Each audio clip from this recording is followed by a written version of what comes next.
নমস্কার বন্ধুরা, গরম প্রায় পড়েই গেছে। এই গরমের কারণে ফুলকপির ফুলটা ফেটে যাচ্ছে।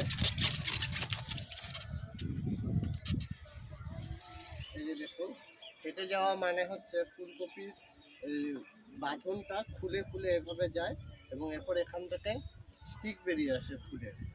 কিন্তু এই অবস্থায় ফেটে যাওয়ার পরে খেতে খুবই ভালো লাগে, ফুলকপির আসল ফ্লেভারটা পাওয়া যায়। জানি না বাজারে কেন এরকম বিক্রি করে না। অবশ্য বাজারের তাদের তো উৎপাদন ব্যবসায়িক ভিত্তিক, আর আমাদের উৎপাদন আমরা একদম নির্ভেজাল খাবো এবং কেমিক্যাল এবং পেস্টিসাইড কোনো কিছু না, একদম সাধারণভাবে যা প্রকৃতি আমাদেরকে উপহার দেয় সেটাই।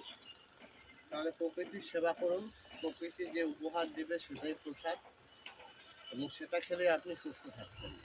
বাজারের গাদা গাদা খাওয়ার থেকে জৈবভাবে উৎপাদন করে অল্প একটু খাবেন, তাতে আমার মনে হয় সুস্থ থাকা যায়।